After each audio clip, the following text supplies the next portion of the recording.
अस्सलाम वालेकुम नाज़रीन, प्रोग्राम गुड़ी गल लतीफ़ चौधरी दे नाल मैं तुहाडा मेज़बान एहसन कामरे। नाज़रीन, ईदों बाद यानी रमज़ान दे विच ते रिलीफ काफ़ी मिलिया, कुछ सियासी एक्टिविटीज़ कुछ घट भी नज़र आईयां, लेकिन ईदों बाद जिहड़ा वे वो पाकिस्तान तहरीक इंसाफ दी एक कॉल है कि बानी नूं उन्होंने रहा कराना, उहदे वास्ते एक मूवमेंट चलानी है। तो चोई साहब कोल डिस्कस करांगे और पुछांगे कि उन्होंने को इस हवाले नाल की कुछ हुआ रिपोर्ट है, की गुड़ी गल है उन्होंने कोल कि यह मूवमेंट जी ईदों बाद की सियासी सूरत हाल जी है वो सूरत हाल किस तरह की उन्होंने बनती हुई नज़र आ रही।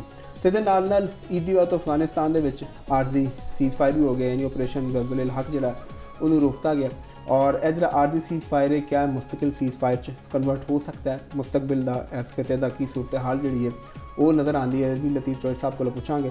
तो नाल पंजाब के हवाले जो पंजाब के जी पुरानी इमारतां ने, यूनिवर्सिटियां ने, जी शाहरावां ने, उन्होंने पुराने नाँ जोड़े ने उन्होंने बहाल करने का फैसला किया गया। तो नाल सिविल डिफेंस जी है उन्होंने भी जदीद इक्विपमेंट्स जो फराहम करने के हवाले नाल हुकूमत जी उन्हें कोई फैसला किया। तो लतीफ़ चौधरी साहब वाले चलने तो उन्होंने को पूछने सब तो पहले तो जी ईदों बाद की सियासी सूरत हाल चौधरी साहब वो तुहानूं किवें नज़र आ रही है? बड़ी तुसीं ज़बरदस्त सवाल पूछा, मैं चलाक हो गए बहुत। तो ईद की गल्लां जिहड़ियां ने ना वो चांद रात भी है ਤੇ ਚਿਹਰੇ ਤੇ ਮੁਸਕਰਾਹਟਾਂ ਵੀ ਨੇ, ਤੁਹਾਡੇ ਵੀ ਨੇ, ਲੋਕਾਂ ਨੂੰ ਵੀ ਮੈਂ ਦੇਖ ਰਿਹਾ ਮੈਂ ਤੇ ਬਾਜ਼ਾਰਾਂ ਦੇ ਵਿੱਚ ਵੀ ਇੱਕ ਹੜ੍ਹ ਆਇਆ ਜਿਹਨੂੰ ਕਹਿੰਦੇ ਨੇ, ਲੋਕ ਨੱਸ ਰਹੇ ਨੇ। ਉਹ ਚਲੋ ਕਿਸੇ ਨੇ ਹੋਰ ਕੁਝ ਵੀ ਨਹੀਂ ਕਰਨਾ ਤੇ ਸਾਡੇ ਜਿਹੜੇ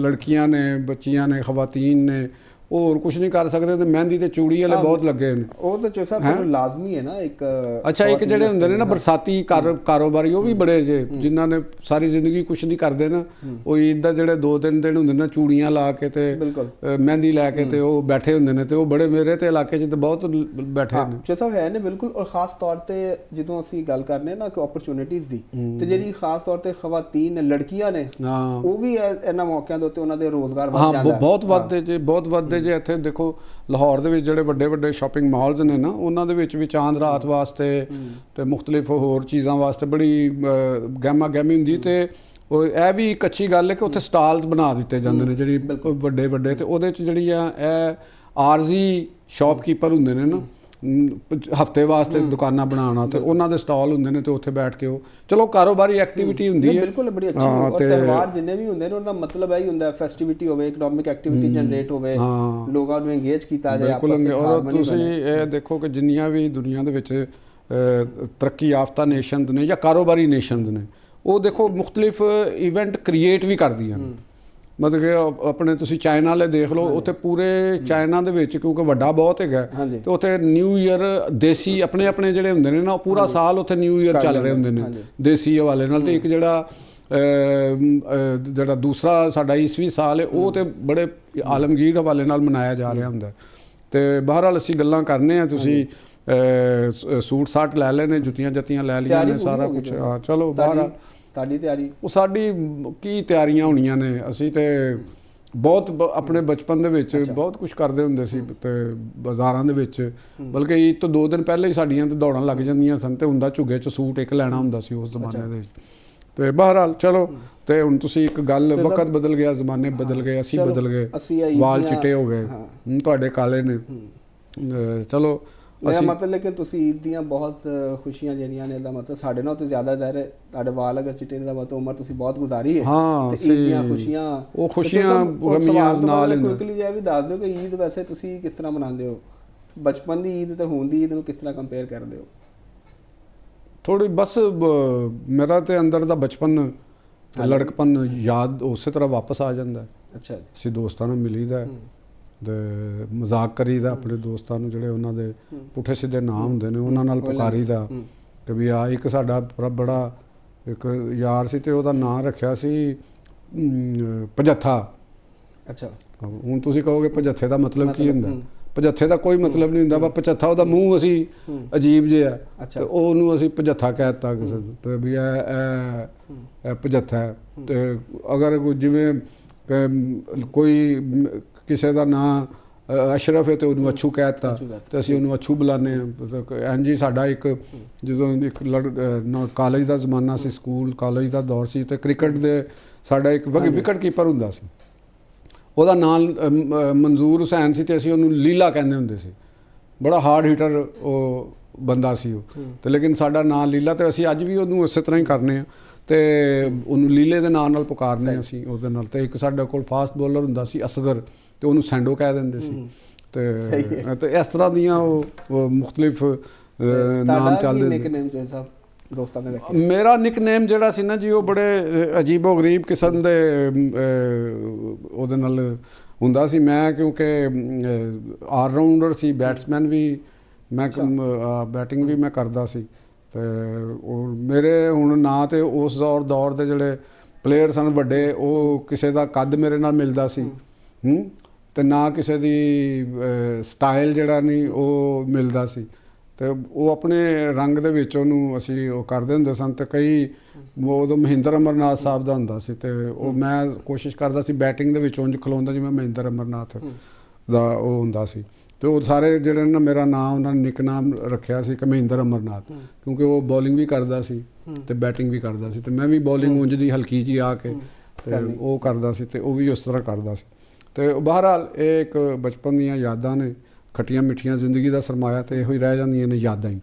ਤੇ ਬਾਕੀ ਤੇ ਕੁਝ ਵਿਛੜ ਜਾਂਦੇ ਨੇ, ਕੁਝ ਚਲੇ ਜਾਂਦੇ ਨੇ, ਕੋਈ ਨਵੇਂ ਆ ਜਾਂਦੇ ਨੇ, ਦਾਖਲ ਹੋ ਜਾਂਦੇ ਨੇ ਜ਼ਿੰਦਗੀ ਦੇ ਸਫ਼ਰ ਦੇ ਅੰਦਰ।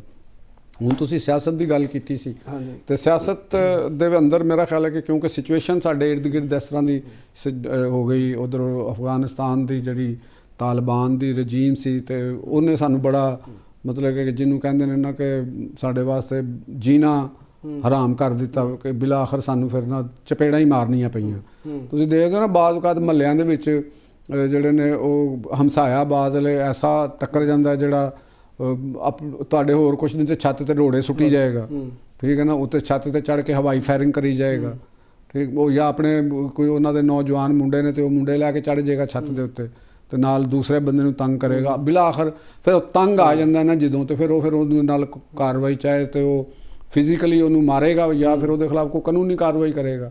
ਤੇ ਇਹੋ ਹੀ ਹਿਸਾਬ ਸਾਡੇ ਨਾਲ ਇਹਦੀ ਸਾਡਾ ਇਹ ਬਦਕਿਸਮਤੀ ਕਹਿ ਲਓ ਕਿ ਸਾਨੂੰ ਹਮਸਾਏ ਦੋਵੇਂ ਜਿਹੜੇ ਨੇ ਨਾ ਉਹ ਐਸੇ ਮਿਲੇ ਨੇ ਕਿ ਅਹਿਸਾਨ ਫਰਾਮੋਸ਼ ਵੀ ਨੇ ਤੇ ਸ਼ਰਾਰਤੀ ਵੀ ਨੇ ਤੇ ਦਗਾਬਾਜ਼ ਵੀ ਨੇ, ਮਕਾਰ ਵੀ ਨੇ ਤੇ ਝੂਠੇ ਵੀ ਨੇ, ਮੁਨਾਫਕ ਵੀ ਨੇ, ਠੀਕ ਹੈ ਨਾ ਜੀ। ਜਿੰਨੀਆਂ ਤੁਸੀਂ ਤੇ ਜਿੰਨੀਆਂ ਨੈਗੇਟਿਵਿਟੀਜ਼ ਆਉਂਦੀਆਂ ਨੇ ਨਾ ਉਹਨਾਂ ਸਾਹਮਣੇ ਨੇ ਨਾ, ਮਤਲਬ ਕਿ ਮਾਫੀ ਵੀ ਮੰਗ ਲੈਣਗੇ, ਕਹੀ ਜਾਣਗੇ ਤੇ ਵੀ ਅਸੀਂ ਨਹੀਂ ਕੀਤਾ, ਨਜਾਇਜ਼ ਕੰਮ ਵੀ ਕਰੀ ਜਾਣਗੇ, ਪ੍ਰੋਪੋਗੰਡਾ ਵੀ ਕਰੀ ਜਾਣਗੇ।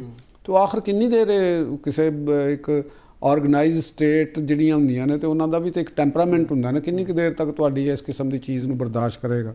ਤੇ ਪਾਕਿਸਤਾਨ ਦੀ ਜਿਹੜੀ ਪੋਲੀਟਿਕਸ ਦੇ ਉੱਤੇ ਇਹ ਵੀ ਅਸਰਾਤ ਆਏ ਨੇ ਈਰਾਨ ਦੀ ਵਜ੍ਹਾ ਨਾਲ ਤੇ ਉਹਦੀ ਵਜ੍ਹਾ ਨਾਲ ਪੋਲੀਟੀਕਲ ਜਿਹੜੀਆਂ ਰੈਗੂਲਰ ਸਰਗਰਮੀਆਂ ਸਨ ਉਹ ਜਿਹੜੀਆਂ ਨੇ ਮੁਅੱਤਲ ਹੋਈਆਂ ਤੇ ਉਹਦੀ ਫਿਰ ਮੀਡੀਆ ਜਿਹੜਾ ਹੈ ਉਹਦੀ ਵੀ ਜਿਹੜੀ ਨਿਊਜ਼ ਵੈਲਿਊ ਜਿਹੜੀ ਹੁੰਦੀ, ਜ਼ਾਹਰ ਮੀਡੀਆ ਦਾ ਕਸੂਰ ਨਹੀਂ ਹੁੰਦਾ, ਮੀਡੀਆ ਨੇ ਨਿਊਜ਼ ਵੈਲਿਊ ਨੂੰ ਦੇਖਣਾ ਹੁੰਦਾ ਤੇ ਨਿਊਜ਼ ਵੈਲਿਊ ਜੰਗ ਹੈ ਤੇ ਜ਼ਾਹਰ ਜੰਗ ਹੀ ਲੋਕਾਂ ਨੂੰ ਉਹਦੀ ਖਬਰ ਇੰਪੋਰਟੈਂਟ ਹੈ ਕਿ ਉਹਦੇ ਅਸਰਾਤ ਕੀ ਹੋਣਗੇ। ਕਾਰੋਬਾਰੀ ਤਬਕੇ ਤੋਂ ਲੈ ਕੇ ਇੱਕ ਆਮ ਛੋਟੇ ਤਾਜਰ ਤੋਂ ਲੈ ਕੇ ਆਮ ਮਜ਼ਦੂਰ ਤੱਕ ਉਹਦੇ ਤੋਂ ਇਫੈਕਟ ਹੋ ਰਿਹਾ ਤੇ ਇਹਦੀ ਵਜ੍ਹਾ ਨਾਲ ਪਾਕਿਸਤਾਨ ਦੀ ਸਿਆਸੀ ਜਮਾਤਾਂ ਦਾ ਜਿਹੜਾ ਇੱਕ ਸਰਗਰਮੀਆਂ ਨੇ ਉਹ ਜਿਹੜੀਆਂ ਨੇ ਨਾ ਨਹੀਂ ਆਈਆਂ। ਖਾਸ ਤੌਰ ਅਸੀਂ ਤੇ ਅਪੋਜੀਸ਼ਨ ਦੀ ਕਰਾਂਗੇ, ਗੌਰਮੈਂਟ ਨੇ ਤੇ ਸ਼ਾਇਦ ਸਕੂਨ ਦਾ ਸਾਹ ਲਿਆ ਹੋਏਗਾ ਕਿ ਵੀ ਚਲੋ ਕਿਸੇ ਹਵਾਲੇ ਨਾਲ ਤੇ ਕੋਈ ਜਿਹੜੀ ਬਿਆਨਬਾਜ਼ੀ ਹੀ ਸਹੀ ਤੇ ਇਹਦੇ ਨਾਲ ਤੇ ਚੱਲ ਹੋਏ ਨਾ PTI ਚਲੋ ਐਸੇ ਬਹਾਨੇ ਮੀਡੀਆ ਤੋਂ ਬਾਹਰ ਹੋਈ ਥੋੜੀ ਦੇਰ ਵਾਸਤੇ। ਜੱਟ ਸਾਹਿਬ ਉਹ ਸਕੂਨ ਹਕੂਮਤ ਤੋਂ ਕੋਈ ਨਹੀਂ ਮਿਲਿਆ। ਇੱਕ ਤਾਂ ਜਹਾਜ਼ ਦਾ ਹੁੰਦਾ ਰਿਹਾ ਇਸ਼ੂ, ਫਿਰ ਪੈਟਰੋਲ ਵਾਲਾ ਇਸ਼ੂ ਉਸ ਤੋਂ ਪਹਿਲੇ, ਫਿਰ ਜੰਗ ਦੀ ਵਜ੍ਹਾ ਤੋਂ ਵੀ ਹਕੂਮਤ ਦੀਆਂ ਤੇ ਦੌੜਾਂ ਲੱਗੀਆਂ ਨੇ। ਦੇਖੋ ਜਹਾਜ਼ ਦਾ ਇਸ਼ੂ ਜਿਹੜਾ ਹੈ ਨਾ ਉਹਦੇ ਬਾਰੇ 'ਚ ਤੇ ਮੈਂ ਅੱਗੇ ਵੀ ਅਸੀਂ ਇੱਕ ਗੱਲ ਕੀਤੀ ਸੀ ਕਿ ਅਗਰ ਕਿਸੇ ਨੂੰ ਵੀ ਤੁਸੀਂ ਕੋਈ ਬੇਸਲੈਸ ਬੁਨਿਆਦ ਉੱਤੇ ਝੂਠ ਦੀ ਬੁਨਿਆਦ ਉੱਤੇ ਕੋਈ ਚੀਜ਼ ਕਰਦੇ ਤੇ ਉਹ ਤੇ ਗਲਤ ਹੈਗੀ, ਨਹੀਂ ਹੋਣੀ ਚਾਹੀਦੀ। ਦੇਖੋ ਖਾਸ ਤੌਰ ਤੇ ਉਹਦੇ ਨਾਲ ਤੁਸੀਂ ਪੰਜਾਬ ਹਕੂਮਤ ਨੂੰ ਹੀ ਹਿੱਟ ਨਹੀਂ ਕਰ ਰਹੇ ਹੁੰਦੇ, ਤੁਸੀਂ ਇੱਕ ਫੈਮਿਲੀ ਨੂੰ ਵੀ ਹਿੱਟ ਕਰ ਰਹੇ ਹੁੰਦੇ ਤੇ ਜਦੋਂ ਤੁਸੀਂ ਫੈਮਿਲੀ ਹਿੱਟ ਕਰੇਗੀ ਤੇ ਉਹਨੇ ਬੋਲਣਾ ਤੇ ਹੁੰਦਾ। ਅਗਰ ਪ੍ਰੂਫ ਹੈ ਨੇ, ਸਬੂਤ ਹੈ ਨੇ ਤੁਹਾਡੇ ਕੋਲ ਪੂਰੀ ਚੀਜ਼ਾਂ ਦੇ, ਜਿਹੜਾ ਉਹਨਾਂ ਦੇ ਪਿੱਛੇ ਕਿਹਾ ਗਿਆ ਕਿ ਉਹ ਬਿਆਨਾਂ ਤੇ ਕਿਹਾ ਗਿਆ, ਤੇ ਅਗਰ ਉਹਦੇ ਪ੍ਰੂਫ ਨੇ ਔਰ ਇਹ ਸੱਚ ਹੈਗਾ ਤੇ ਫਿਰ ਇਹ ਗਲਤ ਗੱਲ ਹੈ, ਠੀਕ, ਫਿਰ ਤਾਂ ਨਹੀਂ ਹੋਣਾ ਚਾਹੀਦਾ। ਸਰਕਾਰ ਦੀ ਜਿਹੜੀ ਚੀਜ਼ ਹੈ ਔਰ ਜਿਹੜੀ ਤੁਸੀਂ ਪਹਿਲੇ ਹੀ ਬੜੀ ਕੀਮਤੀ ਲਈ ਹੋਈ ਹੈ ਤੇ ਉਹਦੇ ਤੇ ਤੁਸੀਂ ਇਹ ਗੱਲ ਕਰੋ। ਉਹਦੇ ਨਾਲ ਉਹ ਗੱਡੀਆਂ ਦਾ ਵੀ ਬਣਿਆ।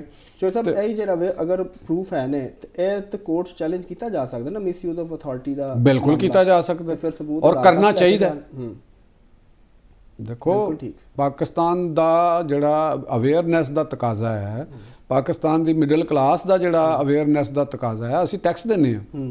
ਦੇਖੋ ਅਸੀਂ ਵੀ ਆਰ ਟੈਕਸ ਪੇਅਰ ਤੇ ਅਸੀਂ ਕੋਈ ਗਵਰਨਮੈਂਟ ਨੂੰ ਕਿਸੇ ਜਜ਼ਬਾਤੀਅਤ ਦੀ ਬੁਨਿਆਦ ਉੱਤੇ ਫੇਵਰ ਤੇ ਨਹੀਂ ਦੇਣੀ, ਜਾਂ ਅਸੀਂ ਅਪੋਜੀਸ਼ਨ ਨੂੰ ਕਿਸੇ ਜਜ਼ਬਾਤੀਅਤ ਦੀ ਬੁਨਿਆਦ ਉੱਤੇ ਫੇਵਰ ਨਹੀਂ ਦੇਣੀ। ਅਸੀਂ ਤੇ ਆਬਜੈਕਟਿਵਿਟੀ ਦੇਖਣੀ ਹੈ ਨਾ। ਅਗਰ ਅਸੀਂ ਸਮਝਦਾਰ ਲੋਕਾਂ ਦੀ ਨੁਮਾਇੰਦਗੀ ਕਰਨੇ ਆ, ਅਸੀਂ ਇੱਕ ਮਿਡਲ ਕਲਾਸ ਦੇ ਮਫਾਦਾਤ ਦੀ ਗੱਲ ਕਰਨੇ ਆ, ਤੇ ਫਿਰ ਅਸੀਂ ਅਗਰ ਸਾਡੇ ਸਰਕਾਰੀ ਖਜ਼ਾਨੇ ਦਾ ਜ਼ਿਆ ਹੋ ਰਿਹਾ ਜਾਂ ਉਹ ਗਲਤ ਇਸਤੇਮਾਲ ਹੋ ਰਿਹਾ ਤੇ ਸਾਡੇ ਤੇ ਫਰਜ਼ ਹੈਗਾ ਆਇਨ ਦਾ ਵੀ, ਕਾਨੂੰਨ ਦਾ ਵੀ, ਅਖਲਾਕੀਆਤ ਦਾ ਵੀ, ਸਾਡੀਆਂ ਕਦਰਾਂ ਦਾ ਵੀ, ਸਾਡੇ ਪੇਸ਼ੇ ਦਾ ਵੀ, ਸਹਾਫਤ ਦਾ ਵੀ, ਕਿ ਅਸੀਂ ਉਹਦੇ ਤੇ ਜਿਹੜੀ ਆਵਾਜ਼ ਉਠਾਈਏ ਕਿ ਵੀ ਇਹ ਤੁਹਾਡਾ ਕੰਮ ਨਹੀਂ ਹੈਗਾ, ਤੁਸੀਂ ਇਹ ਕੋਈ ਜ਼ਾਤੀ ਖਜ਼ਾਨਾ ਨਹੀਂ ਹੈਗਾ, ਇਹ ਤੁਹਾਨੂੰ ਇਹਦੇ 'ਚ ਇਸਤੇਮਾਲ ਦੀ ਇਜਾਜ਼ਤ ਨਹੀਂ ਹੈ ਆਪਣੀ ਜ਼ਾਤ ਵਾਸਤੇ। ਤੇ ਉਹ ਅਗਰ ਕਿਸੇ ਦੇ ਕੋਲ ਇਹ ਸਬੂਤ ਨੇ, ਗਵਰਨਮੈਂਟ ਕਿਉਂਕਿ ਨਗੇਟ ਕਰ ਰਹੀ ਹੈ ਕਿ ਵੀ ਇਹ ਨਹੀਂ ਹੈ, ਤੇ ਅਗਰ ਦੂਸਰਿਆਂ ਦੇ ਕੋਲ ਸਬੂਤ ਨੇ ਤੇ ਉਹਨਾਂ ਨੂੰ ਉਹਦੇ 'ਚ ਕੋਰਟ ਦੇ ਅੰਦਰ ਜਾ ਕੇ ਸਾਬਤ ਕਰਨਾ ਚਾਹੀਦਾ, ਅਸੈਂਬਲੀਆਂ ਦੇ ਅੰਦਰ ਸਾਬਤ ਕਰਨਾ ਚਾਹੀਦਾ। ਔਰ ਅਗਰ ਉਹਨਾਂ ਨੇ ਬੇਸਲੈਸ ਕੀਤੀ ਹੈ ਤੇ ਫਿਰ ਉਹਦਾ ਭੁਗਤਣ ਨਾ ਵੀ ਚਾਹੀਦਾ, ਉਹਨਾਂ ਨੂੰ ਪਤਾ ਹੋਣਾ ਚਾਹੀਦਾ ਕਨਸੀਕੁਐਂਸਿਸ ਕੀ ਹੋ ਸਕਦੇ ਨੇ। ਹਕੂਮਤ ਨੇ ਕਿਹਾ, ਜਿਹੜੇ ਸੀਨੀਅਰ ਵਜ਼ੀਰ ਉਹਨਾਂ ਨੇ ਵੀ ਕਿਹਾ ਕਿ ਜਿਹੜੇ ਇਸ ਤਰ੍ਹਾਂ ਪ੍ਰੋਪੇਗੈਂਡਾ ਕਰ ਰਹੇ ਨੇ ਉਹਨਾਂ ਦੇ ਖਿਲਾਫ ਇਹ ਦੇਖੋ ਨਹੀਂ ਹੋਣਾ ਚਾਹੀਦਾ ਕਿਸੇ ਵੀ ਸੂਰਤ। ਦੂਸਰੀ ਗੱਲ ਆ ਗਈ ਪੋਲੀਟੀਕਲ, ਜਿਹੜੀ ਬਾਨੀ PTI ਦੀ ਤਹਿਰੀਕ ਦੇ ਹਵਾਲੇ ਨਾਲ ਰਿਹਾਈ ਦੇ ਹਵਾਲੇ, ਇਹਦੇ ਬਾਰੇ 'ਚ ਮੇਰਾ ਮੌਕਫ ਤੇ ਬਿਲਕੁਲ ਵਾਜ਼ਿਹ ਹੈਗਾ ਕਿ ਦੇਖੋ ਕਿ ਅਸੀਂ ਜ਼ਾਤੀ ਤੌਰ ਦੇ ਉੱਤੇ ਕੋਈ ਵੀ ਬੰਦਾ, ਕੋਈ ਵੀ ਕੈਦੀ ਹੈ ਕਿਸੇ ਵੀ ਜੁਰਮ ਦੇ ਵਿੱਚ, ਕੈਦ ਦੇ ਵਿੱਚ ਹੈਗਾ, ਤੇ ਅਸੀਂ ਉਹਦੀ ਕਵਾਂਗੇ ਕਿ ਨਹੀਂ ਇਹਦੀ ਜਿਹੜੀ ਲੀਗਲ ਇਹਦੀਆਂ ਸਹੂਲਤਾਂ ਨੇ, ਲੀਗਲ ਇਹਦਾ ਰਾਈਟ ਹੈਗਾ, ਉਹ ਉਹਨਾਂ ਨੂੰ ਹਰ ਸੂਰਤ ਵਿੱਚ ਦਿੱਤਾ ਜਾਣਾ ਚਾਹੀਦਾ। ਲੇਕਿਨ ਔਰ ਉੱਥੋਂ ਜਿੱਥੇ ਦੀ ਰਿਹਾਈ ਦੀ ਐਜੀਟੇਸ਼ਨ ਦਾ ਤਾਲੁਕ ਹੈਗਾ ਕਿ ਉਹਦੇ 'ਚ ਤੁਸੀਂ ਐਜੀਟੇਟ ਕਰੋ, ਇੱਕ ਹੈਗਾ ਕਿ ਤੁਸੀਂ ਆਪਣੀ ਬੇਗੁਨਾਹੀ ਸਾਬਤ ਕਰਨੀ ਤਾਂ ਥਰੂ ਕੋਰਟ ਕਰਨੀ ਹੈ, ਉਹ ਪਬਲਿਕ ਨੇ ਨਹੀਂ ਕਰਨੀ। ਤੁਸੀਂ ਪਬਲਿਕ ਦੇ ਵਿੱਚ ਬੈਠ ਕੇ ਤੇ ਗਵਾਹੀ ਨਹੀਂ ਆਪਣੀ ਦੇ ਸਕਦੇ, ਨਾ ਉਹ ਅਦਾਲਤ 'ਚ ਐਕਸੈਪਟੇਬਲ ਹੈਗੀ, ਤੇ ਉਹ ਤੁਹਾਨੂੰ ਇੱਕ ਆਪਣਾ ਲੀਗਲ ਕੇਸ ਉਹਦੇ ਉੱਤੇ ਲੜਨਾ ਚਾਹੀਦਾ। ਤੁਸੀਂ ਇੱਕ ਵੀਡੀਓ ਵੀ ਚੱਲ ਰਹੀ ਹੈ ਜਿਹਦੇ ਵਿੱਚ ਮੁਖਤਲਿਫ ਸੋਸ਼ਲ ਮੀਡੀਆ ਦੇ ਉੱਤੇ ਜਿਹੜੇ PTI ਦੇ ਸੈਕਟਰੀ ਜਨਰਲ ਨੇ ਸੁਲਮਾਨ ਅਕਰਮ ਰਾਜਾ ਸਾਹਿਬ ਜਿਹੜੇ ਨੇ, ਉਹ ਸਿਆਲਕੋਟ ਦੇ ਵਿੱਚ ਰਿਹਾਨਾ ਡਾਰ ਸਾਹਿਬਾ ਦੀ ਜਿਹੜੀ ਕੋਈ ਇਫਤਾਰ ਉਹਨਾਂ ਨੇ ਡਿਨਰ ਦਿੱਤਾ ਸੀ, ਤੇ ਉਹਦੇ 'ਚ ਉਹ ਕਹਿ ਰਹੇ ਸਨ ਕਿ ਵੀ ਮੈਂ ਨਹੀਂ ਆ ਸਕਦਾ, ਤੇ ਉਹ ਲਫ਼ਜ਼ ਕਹਿ ਰਹੇ ਸਨ ਕਿ ਜੀ ਸਟੇਟ ਦੀ ਵਜ੍ਹਾ ਦੇ ਨਾਲ ਉੱਥੇ ਮਸਾਇਲ ਹੋ ਸਕਦੇ ਨੇ। ਸਟੇਟ ਤੇ ਇੱਕ ਸੱਚ ਪ੍ਰੋਮੀਨੈਂਟ ਲਾਇਰ, ਮਤਲਬ ਕਿ ਜਿਹੜੇ ਕਿ ਉਹ ਸਟੇਟ ਔਰ ਗਵਰਨਮੈਂਟ ਦੇ ਫਰਕ ਨੂੰ ਸਮਝਦੇ ਨੇ, ਤੇ ਮੇਰਾ ਨਹੀਂ ਖਿਆਲ ਕਿ ਇਹਨੂੰ ਇੱਕ ਲੇਮੈਨ ਕਰ ਦੇਵੇ ਤੇ ਇੱਕ ਅਲੱਗ ਚੀਜ਼ ਹੈ, ਤੇ ਇੱਕ ਜਿਹੜਾ ਇਸ ਸਟੇਚਰ ਦਾ ਲਾਇਰ ਹੈ ਉਹਨਾਂ ਨੂੰ ਸਟੇਟ ਔਰ ਗਵਰਨਮੈਂਟ ਦੇ ਮੀਨਿੰਗ ਦੇ ਅੰਦਰ ਫਰਕ ਰੱਖਦੇ ਹੋਏ ਆਪਣੀ ਗੱਲ ਕਰਨੀ ਚਾਹੀਦੀ ਹੈ। ਤੁਹਾਨੂੰ ਉਹ ਗਵਰਨਮੈਂਟ ਦਾ ਲਫ਼ਜ਼ ਇਸਤੇਮਾਲ ਕਰਦੇ ਜੀ ਗਵਰਨਮੈਂਟ ਉੱਥੇ ਕੋਈ ਪਾਬੰਦੀਆਂ ਲਾਉਣਾ ਚਾਹੁੰਦੀ ਹੈ ਸਾਡੇ ਤੇ, ਜੋ ਵੀ ਉੱਥੇ ਹੋ ਸਕਦਾ, ਤਾਂ ਵੈਲ ਐਂਡ ਗੁੱਡ। ਤੇ ਇਹ ਮੇਰਾ ਖਿਆਲ ਹੈ ਕਿ ਮੇਰਾ ਇੱਕ ਜ਼ਾਤੀ ਖਿਆਲ ਹੈ ਕਿ ਸਾਡੇ ਜਿੰਨੇ ਵੀ ਪੋਲੀਟੀਸ਼ੀਅਨਸ ਨੇ ਉਹਨਾਂ ਨੂੰ ਸਟੇਟ ਔਰ ਗਵਰਨਮੈਂਟ ਦੇ ਲਫ਼ਜ਼ਾਂ ਦੇ ਉੱਤੇ ਵੀ ਇਤਿਆਦ ਕਰਨੀ ਚਾਹੀਦੀ ਹੈ। ਉਹਨਾਂ ਦਾ ਤੇ ਉਹ ਤੇ ਸਾਰੀ ਚੀਜ਼ਾਂ ਹੀ ਸਟੇਟ ਤੇ ਰੱਖ ਕੇ ਕਰ ਦੇਣ ਨਾ, ਨਹੀਂ ਕਰਨੀ ਚਾਹੀਦੀ। ਮੇਰਾ ਤਾਂ ਮੌਕਫ ਇਹੀ ਕਰ ਰਿਹਾ ਨਾ, ਉਹਨਾਂ ਨਾਲ ਹੀ ਕਰਨੀ ਹੈ, ਅਟੈਕ ਵੀ ਉਹਨਾਂ ਤੇ ਹੀ ਕਰਦੇ ਨੇ। ਨਹੀਂ ਠੀਕ ਹੈ, ਉਹ ਇੱਕ ਮੁਤਾਲਬੇ ਦੇ ਹਵਾਲੇ ਨਾਲ ਗੱਲ ਕਰਨ, ਉਹ ਤੇ ਉਹਨਾਂ ਦਾ ਰਾਈਟ ਹੈਗਾ ਕਿ ਉਹ ਕਰਨ ਵੀ, ਠੀਕ ਹੈ ਉਹ ਕਰਨਾ ਚਾਹੁੰਦੇ ਨੇ, ਤੇ ਉਹ ਤੇ ਦੂਸਰੇ ਫਰੀਕ ਤੇ ਡਿਪੈਂਡ ਕਰਦਾ ਕਿ ਉਹ ਰਾਜ਼ੀ ਹੈ ਕਿ ਨਹੀਂ ਰਾਜ਼ੀ। ਤੇ ਅਗਲੀ ਤਹਿਰੀਕ ਦੇ ਹਵਾਲੇ ਨਾਲ ਵੀ ਮੈਂ ਗੱਲ ਕਰ ਰਿਹਾ ਕਿ ਉਹ ਇਹ ਵੀ ਖਬਰਾਂ ਆ ਰਹੀਆਂ ਨੇ ਕਿ ਉਹਦੇ ਅੰਦਰ ਉਹਨਾਂ ਨੂੰ ਮਾਯੂਸੀ ਦਾ ਸਾਹਮਣਾ ਹੈ, ਤੇ ਸ਼ਾਇਦ ਉਹ ਪੰਜਾਬ ਦੇ ਅੰਦਰ ਪ੍ਰੋਬਲਮ ਉਹਨਾਂ ਨੂੰ ਜ਼ਿਆਦਾ ਆ ਸਕਦੀ ਹੈ ਕਿ ਪੰਜਾਬ ਉਹ ਵੀ ਨਸ਼ੇ ਨੁਸੇ ਹੋਏ ਨੇ, ਅੱਧੀ ਕਿਆਦਤ ਨਸੀ ਹੋਈ ਹੈ, ਤੇ ਉਹਨਾਂ ਵਾਸਤੇ ਕੋਈ ਨਹੀਂ। ਤੇ ਲੈਟਸ ਸੀ ਕਿ ਈਦ ਆਉਂਦੀ ਹੈ ਤੇ ਡੈਫੀਨੇਟਲੀ ਸਿਆਸੀ ਜਮਾਤਾਂ ਨੇ ਆਪਣੇ ਆਪਣੇ ਕੰਮ ਤੇ ਕਰਨੇ ਹੀ ਕਰਨੇ ਨੇ, ਤੇ ਜੰਗ ਕਿਸ ਕਰਵਟ ਬਹਿੰਦੀ ਹੈ ਤੇ ਪੋਲੀਟਿਕਸ ਕਿਸ ਕਰਵਟ ਬਹਿੰਦੀ ਹੈ, ਤੇ ਇਹ ਸਾਨੂੰ ਅਗਲੇ ਜਦੋਂ ਪ੍ਰੋਗਰਾਮ ਕਰ ਰਹੇ ਹੋਵਾਂਗੇ ਬਹੁਤ ਸਾਰੀ ਚੀਜ਼ਾਂ ਸਾਡੇ ਸਾਹਮਣੇ ਹੋ ਜਾਣਗੀਆਂ ਔਰ ਬੜੀ ਤੇਜ਼ੀ ਨਾਲ ਚੀਜ਼ਾਂ ਬਿਲਕੁਲ ਬਦਲਣਗੀਆਂ, ਬਿਲਕੁਲ ਬਦਲਣਗੀਆਂ। ਨਾਜ਼ਰੀਨ ਪ੍ਰੋਗਰਾਮ 'ਚ ਵਕਤ ਹੈ ਬ੍ਰੇਕ ਦਾ, ਬ੍ਰੇਕ ਤੋਂ ਬਾਅਦ ਜਦੋਂ ਵਾਪਸ ਆਵਾਂਗੇ ਤੇ ਅਫਗਾਨਿਸਤਾਨ ਦੀ ਸੂਰਤ ਹਾਲ ਉੱਤੇ ਗੱਲ ਕਰਾਂਗੇ। ਸਾਡੇ ਨਾਲ ਜੁੜੇ ਰਹੋ।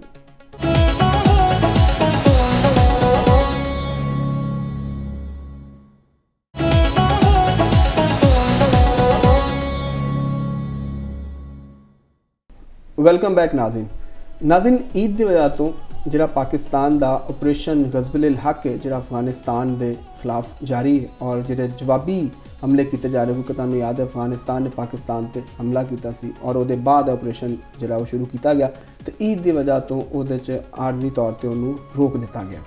तो जोड़ साहब को चलने और उन्होंने पूछने कि यह जो आरजी सीज फायर होया क्या यह मुस्तकिल सीज फायर दे विच कन्वर्ट होंदा नज़र आ रहा जोड़ साहब? जी मेरी ज़ाती ख्वाहिश तो है वे और मेरा ख्याल है कि सारे पाकिस्तान की ये ख्वाहिश होएगी और ईवन अफगानिस्तान के आवाम की ये ख्वाहिश होएगी कि जंग ना होवे।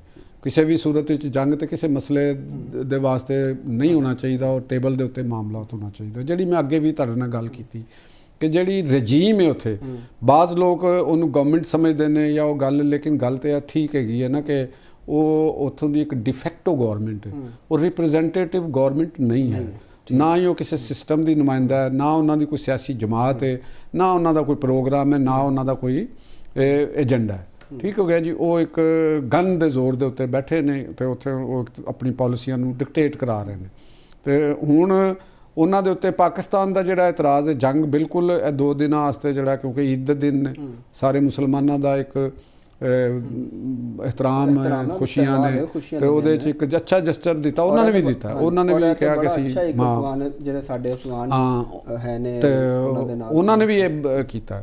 तो देखो गल पता की है कि अफगानिस्तान की जी अगर असी पापूलेशन कहने तो उत्थों की जी आवाम हैगी है वो साडे तो जुदा नहीं है। ठीक हो गया जी। वो साडे उत्थे साडे एथनिक रिलेशनशिप ने तो बल्कि जेड़े असी जेड़ा मैं खुद जिस ट्राइब नाल या जिस नेशन दे नाल मेरा ताल्लुक है वो लोग जेड़े ने वो अफगानिस्तान दे विच भी मौजूद ने, नूरिस्तान सूबे दे अंदर भी और वादी पंजशेर दे अंदर भी, चित्राल दे नाल जिहड़े एरियाज़ ने उन्हां दे अंदर भी, वखान दे अंदर भी। तो लेकिन असी एहदा ये मतलब थोड़ा है कि असी अपनी उत्थे जिहड़ी उत्थों दी रजीम दी गलत पॉलिसियां दी करांगे हमायत उन्हां या असी टैररिज्म दी हमायत ते किसी सूरत नहीं कर सकते। कोई भी मुल्क होवे असी टैररिज्म दी तुसीं देखो कि अज और मैनूं अफसोस इस गल दा हुंदा है एक लाइलमी दा गल हुंदा कि अफगानिस्तान नूं रिप्रजेंट करदे ने कुछ सोशल मीडिया दे उत्ते लोग अफगान कहलाते हैं अपने आप, लेकिन गल वो उर्दू च कर रहे होंगे। तो मे बी वो किसी एंगल के उत्तों बोल रहे हो या उन्हों का कोई गल वो पाकिस्तान के हवाले नाल जिस किस्म की वो जुबान इस्तेमाल कर रहे हैं, ठीक है ना, और पाकिस्तान और ख़ास तौर पर उन्होंने वो पंजाब नूं टारगेट करके नफरतां पैदा करते हैं।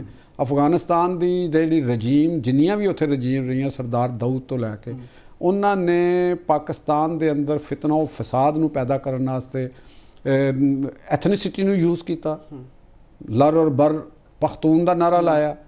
ठीक है, और हालांकि पख्तून दी रिप्रजेंट तो पाकिस्तान कर रहा है ना, पख्तून और या पश्तून या पठान वो तो पाकिस्तान च ज़्यादा ने, अफगानिस्तान तो ज़्यादा पाकिस्तान च ने। तो पाकिस्तान उन्हों की नुमाइंदगी कर रहा है कि तुसी मामे बने जे अफगानिस्तान वाले, तुसी तो नहीं करते ना। तो तुहाडे अंदर तो मुख्तलिफ एथनिक ग्रोह ने, उत्थे होर बहुत ने जुबानां ने। तो उन्होंने ये जोड़े साढ़े जोड़े अफगानिस्तान का नाम निहाद अफगान सोशल मीडिया के वो बने ने तो वो जिस किस्म की नैरेटिव लैके चलते हैं, एक तो उन्होंने सुन के बाज़ का तरस भी आता है, बाज़ का हसन ते भी दिल करता है कि इन्हां दी मालूमात की ने अबाउट पाकिस्तान अबाउट पंजाब, इन्हां दी कोई मालूमात नहीं है पाकिस्तान के हवाले दे नाल। पंजाब नाल असल मसला की है? पंजाब दे नाल असल मसला सिर्फ है कि पंजाब इस वक्त पाकिस्तान का जिहड़ा एक हिस्सा है पंजाब, उहदे च सब तो वड्डा एलीमेंट मिडल क्लास का पंजाब च डिवेलप होया। राइट, ठीक हो गया। पंजाब दे अंदर मिडल क्लास है तो दोनों टाइप की मिडल क्लास है, यानी एक कारोबारी मिडल क्लास भी इत्थे सब तो वड्डी है, छोटे कारोबारी दी भी, और इहदे नाल नाल जिहड़ी वड्डी कारोबारी वड्डी इंडस्ट्रीलिस्ट क्लास ते कॉपरेट क्लास भी पंजाब दा एक शेयर वधे। ठीक है, हुण मैं पंजाब की गल कर रहा, लेकिन ये अंदर पंजाब पूरे पाकिस्तान की एथनिसिटी पंजाब के अंदर आके कारोबार कर रही ने तो पंजाब की मिडल क्लास का हिस्सा ने। एक पंजाब की प्रोफैशनल क्लास भी वधी, यानी डॉक्टर्स इंजीनियर आर्कीटैक्ट वुकला ये जिहड़ियां प्रोफैशनल क्लासां ते इहदा साइज़ वधिया। बिल्कुल, और उहदे नाल जिहड़े दूजे सूबियां तो इत्थे आके लोगों ने तरक्की की है और पंजाब ने उन्होंने वो भी ये शामिल ने, वो पंजाब के नाल ने, वो पंजाब नूं रिप्रजेंट कर ले बल्कि पाकिस्तान नूं रिप्रजेंट कर रहे हैं। तो दूसरी वड्डी क्लास मिडल क्लास हैगी कराची के अंदर, कराची की मिडल क्लास नूं लिसानीयत दे विच पा के ते उन्हां दा डायरैक्शन नूं चेंज करन दी कोशिश की गई।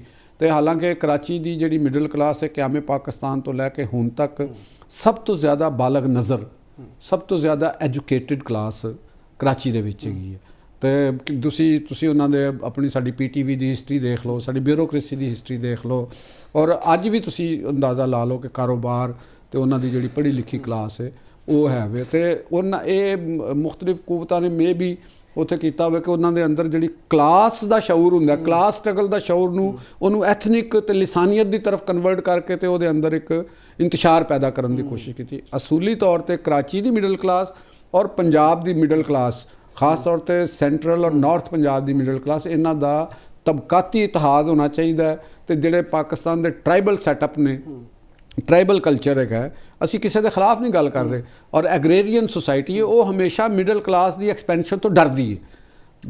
ਉਹਦੀ ਰੀਜ਼ਨ ਇਹ ਹੁੰਦੀ ਕਿ ਫਿਰ ਉੱਥੇ ਜਿਹੜੇ ਮਹਦੂਦ ਲੋਕਾਂ ਦਾ ਜਿਹੜਾ ਇਕਤਦਾਰ ਹੁੰਦਾ ਨਾ, ਸਰਦਾਰਾਂ ਦਾ, ਜਾਗੀਰਦਾਰਾਂ ਦਾ, ਵੱਡੇ ਵੱਡੇ ਚੌਧਰੀ ਜ਼ਿਮੀਂਦਾਰਾਂ ਦਾ, ਉਹਨਾਂ ਦਾ ਇਕਤਦਾਰ ਟੁੱਟਦਾ ਤੇ ਉਹਦੇ ਅੰਦਰ ਉਹ ਥੱਲੇ ਮਿਡਲ ਕਲਾਸ ਚ ਤਕਸੀਮ ਹੁੰਦਾ, ਬਾਲਗ ਨਜ਼ਰੀ ਆਉਂਦੀ। ਅੰਦਰੂਨ ਸਿੰਧ ਚ ਵੀ ਤੇ ਇਹ ਅੰਦਰੂਨ ਸਿੰਧ ਚ ਵੀ, ਸਾਡੀ ਪੰਜਾਬ ਦੀ ਸਾਊਥ ਪੰਜਾਬ ਦੇ ਅੰਦਰ ਵੀ ਇਹ ਮਸਾਇਲ ਨੇ, ਤੇ ਕੇਪੀ ਸਾਰੇ 'ਚ ਇਹ ਮਸਾਇਲ ਨੇ, ਠੀਕ ਹੈ ਨਾ ਜੀ। ਬਲੋਚਿਸਤਾਨ ਸਾਰੇ ਤੇ ਮਸਾਇਲ ਨੇ, ਅਫਗਾਨਿਸਤਾਨ 'ਚ ਵੀ ਇਹ ਮਸਾਇਲ ਹੈ। ਉੱਥੋਂ ਦਾ ਜਿਹੜਾ ਇਕਤਦਾਰ ਦੇ ਉੱਤੇ ਜਿਹੜਾ ਤਬਕਾ ਹੈ ਉਹ ਬਹੁਤ ਛੋਟਾ ਜਿਹਾ ਹੈਗਾ, ਆਪਣੀ ਕੱਪ ਪਾਵਰ ਦੇ ਉੱਤੇ ਹੈਗਾ, ਉੱਥੇ ਮਿਡਲ ਕਲਾਸ ਨਹੀਂ ਹੈ। ਸਵਾਏ ਕਾਬਲ ਤੋਂ ਤੁਹਾਨੂੰ ਕਿਸੇ ਪਾਸੇ ਮਿਡਲ ਕਲਾਸ ਨਹੀਂ। ਸਭ ਟਰਾਈਬ ਦੇ ਅੰਦਰ ਤੇ ਗਰੀਬਾਂ ਦੇ ਅੰਦਰ ਬੱਚੀ, ਉਹਨਾਂ ਦੇ ਉੱਤੇ ਗਨ ਦੇ ਨਾਲ ਉਹਨਾਂ ਨੇ ਕਬਜ਼ਾ ਕੀਤਾ ਹੋਇਆ। ਤੇ ਪੰਜਾਬ ਤੋਂ ਡਰਦੇ ਨੇ। ਸਾਡੀ ਬਿਊਰੋਕ੍ਰੇਸੀ ਦਾ ਤਾਲੁਕ ਮਿਡਲ ਕਲਾਸ ਨਾਲ ਹੈ, ਸਾਡੀ ਆਰਮੀ ਦਾ ਤਾਲੁਕ ਮਿਡਲ ਕਲਾਸ ਨਾਲ ਹੈ। ਤੇ ਉਹ ਐਡਾ ਵੱਡਾ ਇੱਕ ਮਸ਼ੀਨ ਮਿਡਲ ਕਲਾਸ ਦੀ ਬਣੀ ਹੈ, ਤੇ ਮਿਡਲ ਕਲਾਸ ਨੇ ਤੇ ਐਕਸਪੈਂਸ਼ਨ ਕਰਨੀ ਹੈ। ਤੇ ਠੀਕ ਹੈ ਨਾ ਜੀ। ਤੇ ਇਸ ਵਾਸਤੇ ਉਹ ਮੇਰਾ ਖਿਆਲ ਹੈ ਅਫਗਾਨਿਸਤਾਨ ਤੋਂ ਲੈ ਕੇ ਇੰਡੀਆ ਤੱਕ ਵੀ ਡਰ ਰਹੇ ਨੇ ਪੰਜਾਬ ਦੇ ਮਿਡਲ ਕਲਾਸ ਕੋਲ। ਮਜ਼ੇਦਾਰ ਗੱਲ ਨਹੀਂ ਹਾਂ ਕਿ ਇੱਥੇ ਜਿਹੜੇ ਪੰਜਾਬ ਦੇ ਲੋਕ ਨੇ ਉਹਨਾਂ ਨੇ ਆ ਜਿਹੜੇ ਤਾਕਤਵਰ ਲੋਕ ਸਨ ਇਹਨਾਂ ਦੇ ਸਾਰਾ ਕੰਮ ਸ਼ਟਰ ਕਰਤਾ ਨਾ, ਇਹਨਾਂ ਨੂੰ ਰੱਦ ਕਰਤਾ, ਮਿਡਲ ਕਲਾਸ ਉਭਰੀ। ਇਹ ਨੈਚੁਰਲ ਹੈ, ਠੀਕ ਹੈ। ਤੇ ਉਧਰ ਜਿੱਧਰ ਸਾਰਾ ਕੁਝ ਪਾਵਰਸ ਉਹਨਾਂ ਦੇ ਕੰਟਰੋਲ ਵਿੱਚ, ਉਹੀ ਐਸਾ ਨੈਰੇਟਿਵ ਬਣਾਉਂਦੇ ਨੇ ਕਿ ਜਿਹੜਾ ਪਾਵਰ ਦੇ ਖਿਲਾਫ ਨੈਰੇਟਿਵ ਹੁੰਦਾ, ਉਹੀ ਸਾਡੇ ਧਿਆਨ ਪੰਜਾਬ ਵੱਲ। ਉਹ ਕਦੇ ਮਜ਼ਹਬ ਦੀ ਆੜ ਦੇ ਵਿੱਚ ਕਰਦੇ ਨੇ, ਕਦੇ ਤਫਰਕਾਬਾਜ਼ੀ ਮਸਲਕਾਂ ਦੀ ਆੜ ਵਿੱਚ ਪੈਦਾ ਕਰਨ ਦੀ ਕੋਸ਼ਿਸ਼ ਕਰਦੇ ਨੇ, ਕਦੇ ਐਥਨਿਸਿਟੀ ਦੇ ਅੰਦਾਜ਼ ਵਿੱਚ, ਕਦੇ ਲਿਸਾਨੀਅਤ ਦੇ ਅੰਦਾਜ਼, ਕਦੇ ਜ਼ਾਤ ਬਰਾਦਰੀ ਦੇ ਤਾਲੁਕ ਉੱਤੇ, ਕਦੇ ਟਰਾਈਬਲ ਮਾਮਲਾਤ ਉੱਤੇ। ਇਹ ਸਾਰੀਆਂ ਉਹ ਕੋਸ਼ਿਸ਼ਾਂ ਹੁੰਦੀਆਂ ਨੇ। ਤੇ ਦੂਸਰੀ ਤਰਫ ਇਹ ਵੀ ਤੁਹਾਨੂੰ ਮੈਂ ਦੱਸਾਂ ਕਿ ਇੰਡੀਆ ਜਿਹੜਾ ਹੈ ਨਾ, ਉਹ ਵੀ ਇਸ ਪਾਕਿਸਤਾਨ ਦੀ ਇਸ ਮਿਡਲ ਕਲਾਸ ਦੇ ਤੋਂ ਖੌਫਜ਼ਦਾ ਹੈ। ਇੰਡੀਆ ਵੀ ਖੌਫਜ਼ਦਾ ਹੈ, ਕਿਉਂਕਿ ਉਹਨਾਂ ਨੇ ਜਿਹੜਾ ਇੰਡੀਅਨ ਪੰਜਾਬ ਹੈਗਾ ਉਹਨੂੰ ਉਹਨਾਂ ਨੇ ਇੱਕ ਐਗਰੇਰੀਅਨ ਪੰਜਾਬ ਦੇ ਵਿੱਚ ਤਬਦੀਲ ਕੀਤਾ ਹੈ। ਜਿਹੜੀ ਇੰਡੀਆ ਦੇ ਅੰਦਰ ਤੁਹਾਨੂੰ ਨਜ਼ਰ ਆਉਂਦੀ ਪਈ ਥੋੜ੍ਹੀ ਬਹੁਤ ਪੰਜਾਬ ਦੀ ਤਰੱਕੀ ਜਾਂ ਬਾਲਗ ਨਜ਼ਰੀ, ਉਹ ਪੰਜਾਬੀ ਹੈ ਜਿਹੜਾ ਯੂਰਪ, ਅਮਰੀਕਾ ਦੇ ਵਿੱਚ, ਕੈਨੇਡਾ ਦੇ ਵਿੱਚ ਜਾ ਕੇ ਉਹਨੇ ਬਾਲਗ ਨਜ਼ਰੀ ਕੀਤੀ ਹੈ। ਵਰਨਾ ਉੱਥੇ ਉਹਨਾਂ ਨੇ ਪੰਜਾਬ ਨੂੰ ਪਸਮਾਨਦਾ ਰੱਖਣ ਵਾਸਤੇ ਪੂਰੀ ਕੋਸ਼ਿਸ਼ ਕੀਤੀ ਹੈ, ਇੰਡੀਆ ਵਾਲਿਆਂ ਨੇ ਵੀ। ਤੇ ਉੱਥੋਂ ਦੇ ਜਿਹੜੇ ਤੁਸੀਂ ਇਹ ਵੀ ਦੇਖੋਗੇ ਕਿ ਜਿਹੜਾ ਮੀਡੀਆ ਨੈਰੇਟਿਵ ਬਿਲਡ ਕਰਦੇ ਨੇ, ਉਹਨਾਂ ਦੇ ਵਿੱਚ ਪੰਜਾਬ ਦਾ, ਇੰਡੀਅਨ ਪੰਜਾਬ ਦਾ ਹਿੱਸਾ ਬਹੁਤ ਥੋੜਾ ਹੈ, ਠੀਕ ਹੈ ਨਾ। ਉਹ ਜਿਹੜਾ ਗੋਬਰ ਆਰੀਆ ਮੈਂ ਕਹਿੰਦਾ ਵਾਂ, ਇਸ ਟਾਈਪ ਦੇ ਜਿਹੜੇ ਲੋਕ ਨੇ ਅੱਜ ਵੀ, ਉਹ ਦੇਖੋ ਨਾ, ਪਾਕਿਸਤਾਨ ਤੋਂ ਜ਼ਿਆਦਾ ਅਫਗਾਨ ਲੋਕਾਂ ਦਾ ਕੌਣ ਹਮਦਰਦ ਹੋ ਸਕਦਾ? ਇੰਡੀਆ ਕਦੇ ਵੀ ਨਹੀਂ ਹੋ ਸਕਦਾ, ਜੋ ਮਰਜ਼ੀ ਕਰ ਲਵੇ।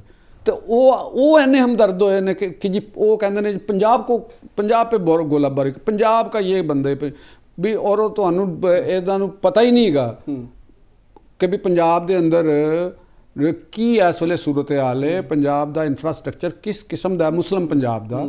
ਔਰ ਇਸ ਵਕਤ ਪੂਰੀ ਮੇਰਾ ਖਿਆਲ ਹੈ ਕਿ ਇਸ ਖਿੱਤੇ ਦੇ ਵਿੱਚ ਮਿਡਲ ਈਸਟ ਤੋਂ ਲੈ ਕੇ ਤੇ ਸੈਂਟਰਲ ਏਸ਼ੀਆ ਤੇ ਸਾਊਥ ਏਸ਼ੀਆ ਦੇ ਅੰਦਰ ਇਹ ਅਲਹਮਦੁਲਿਲਾ ਇਹ ਪਾਕਿਸਤਾਨ ਜਿਹੜਾ ਨਾ, ਉਹ ਇਸ ਵਕਤ ਇੱਕ ਬੜੀ ਵੱਡੀ ਇਮਰਜਿੰਗ ਕੁਵਤ ਹੈਗੀ। ਇਹਦੇ ਤੋਂ ਇਸ ਰਿਐਕਸ਼ਨਰੀ ਕੁਵਤਾਂ ਡਰ ਰਹੀਆਂ। ਬੜੀ ਡਿਟੇਲ ਨਾਲ ਗੱਲ, ਬਸ ਜਾਂਦੇ ਬ੍ਰੇਕ ਤੇ ਜਾਂਦੇ ਸਿਰਫ ਕਮੈਂਟ ਕਰ ਦਿਓ ਕਿ ਤੁਹਾਨੂੰ ਅਫਗਾਨਿਸਤਾਨ 'ਚ ਮੁਸਤਕਿਲ ਸੀਜ਼ਫਾਇਰ ਹੁੰਦਾ ਨਜ਼ਰ ਆ ਰਿਹਾ? ਮੇਰਾ ਖਿਆਲ ਹੈ ਕਿ ਅਗਰ ਅਫਗਾਨਿਸਤਾਨ ਨੂੰ ਹੋਸ਼ ਦੇ ਨਾਖੂਨ ਲੈਣੇ ਚਾਹੀਦੇ ਨੇ, ਉੱਥੋਂ ਦੇ ਰਜੀਮ ਨੂੰ, ਉੱਥੋਂ ਦੇ ਪਾਕਿਸਤਾਨ ਨੇ ਬਹੁਤ ਅੱਛਾ ਕੀਤਾ। ਦੇਖੋ ਪਾਕਿਸਤਾਨ ਲੈਟ ਲੂਜ਼ ਨਹੀਂ ਸੀ ਕਰ ਸਕਦਾ। ਪਾਕਿਸਤਾਨ ਨੇ ਉਹਨਾਂ ਨੂੰ ਹਿੱਟ ਕਰਕੇ ਇਹ ਦੱਸਿਆ, ਇਹ ਮੈਸੇਜ ਦਿੱਤਾ ਹੈ ਕਿ ਵੀ ਆਰ ਨਾਟ ਵੀਕ। ਸਾਡੇ ਸਬਰ ਦਾ ਤੁਸੀਂ ਅਗਰ ਨਜਾਇਜ਼ ਫਾਇਦਾ ਚੁੱਕੋਗੇ ਅਸੀਂ ਤੁਹਾਨੂੰ ਮਾਰਾਂਗੇ। ਔਰ ਮਾਰ ਬਾਹਰ ਵਾਲੀ ਇੱਕ ਹੈਂਡਲਿੰਗ ਦਾ ਇੱਕ ਤਰੀਕਾ ਜ਼ਰੂਰ ਹੈਗਾ। ਜਿਹੜਾ ਨਲਾਇਕ ਸਟੂਡੈਂਟ ਹੋਵੇ ਔਰ ਫਿਰ ਉਤੋਂ ਬਦਤਮੀਜ਼ੀ ਵੀ ਕਰਦਾ ਹੋਵੇ ਔਰ ਬਦਮਾਸ਼ੀ ਵੀ, ਤੁਸੀਂ ਅੰਗਰੇਜ਼ੀ ਫਿਲਮਾਂ ਵੀ ਵੇਖ ਲਓ, ਬਾਸ ਟੀਚਰਾਂ ਨੇ ਫਿਰ ਇਹੋ ਜਿਹੇ ਸਟੂਡੈਂਟਸ ਨੂੰ ਕਿਸ ਤਰੀਕੇ ਦੇ ਨਾਲ ਸਿੱਧਾ ਕੀਤਾ। ਤੇ ਇਹ ਵੀ ਸਟੂਡੈਂਟ ਆਪਣੇ ਆਪ ਨੂੰ ਕਹਿੰਦੇ ਤਾਲਿਬਾਨ, ਤੇ ਇਹਨਾਂ ਦਾ ਫਿਰ ਇਲਾਜ ਤੇ ਫਿਰ ਇਸੇ ਤਰੀਕੇ ਦੇ ਨਾਲ ਹੀ ਹੋਣਾ ਚਾਹੀਦਾ ਹੈ ਨਾ। ਔਰ ਫਿਰ ਉਹ ਉੱਥੋਂ ਦੇ ਆਵਾਮ ਨੂੰ ਹੱਕ ਦੇਣ, ਪੂਰੇ ਲੋਕਾਂ ਨੂੰ ਉੱਥੇ ਇੰਤਖਾਬ ਕਰਾਉਣ। ਕਿਉਂ ਮਾਮੇ ਬਣ ਕੇ ਬੈਠੇ ਨੇ? ਠੀਕ ਹੋ ਗਿਆ। ਨਹੀਂ ਤੁਹਾਨੂੰ ਮਸ਼ਰੂਤ ਨਜ਼ਰ ਆ ਰਿਹਾ ਤਾਲਿਬਾਨ ਦੇ ਠੀਕ ਹੋਣ? ਨਹੀਂ, ਮੈਨੂੰ ਨਹੀਂ ਲੱਗਦਾ ਕਿ ਪੂਰੇ ਤਰ੍ਹਾਂ ਠੀਕ ਹੋਣਗੇ। ਡਰਦੇ ਠੀਕ ਹੋ ਸਕਦੇ ਨੇ। ਲੇਕਿਨ ਇਹਨਾਂ ਨੂੰ ਪਾਕਿਸਤਾਨ ਨੂੰ ਇੱਕ ਅਗਰੈਸਿਵ ਪਾਲਿਸੀ ਬਰਕਰਾਰ ਰੱਖਣੀ ਚਾਹੀਦੀ। ਰਾਈਟ ਨਾਜ਼ਰੀਨ, ਪ੍ਰੋਗਰਾਮ 'ਚ ਵਕਤ ਇੱਕ ਬ੍ਰੇਕ ਤੋਂ ਬਾਅਦ ਜਦੋਂ ਵਾਪਸ ਆਵਾਂਗੇ ਤੇ ਪੰਜਾਬ ਦੇ ਵਿੱਚ ਜਿਹੜੀ ਡਿਵੈਲਪਮੈਂਟਸ ਹੋ ਰਹੀਆਂ ਨੇ ਉਹਦੇ ਉੱਤੇ ਗੱਲ ਕਰਾਂਗੇ। ਸਾਡੇ ਨਾਲ ਜੁੜੇ ਰਹੋ।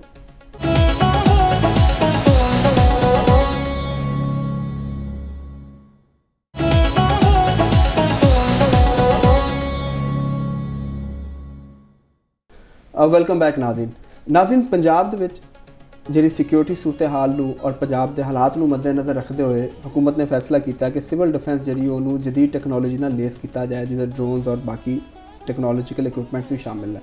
ਤੇ ਇਹਦੇ ਨਾਲ ਪੰਜਾਬ ਦੇ ਜਿਹੜਾ ਹੈਰੀਟੇਜ ਹੈ ਉਹਨੂੰ ਦੁਬਾਰਾ ਬਹਾਲ ਕਰਨ ਦੀ ਔਰ ਪੰਜਾਬ ਦੀ ਪੁਰਾਣੀ ਸ਼ਨਾਖਤ ਜਿਹੜੀ ਹੈ ਉਹਨੂੰ ਬਹਾਲ ਕਰਨ ਦੀ ਜਿਹੜੀ ਹੈ ਉਹ ਵੀ ਕੋਸ਼ਿਸ਼ ਕੀਤੀ ਜਾ ਰਹੀ ਹੈ।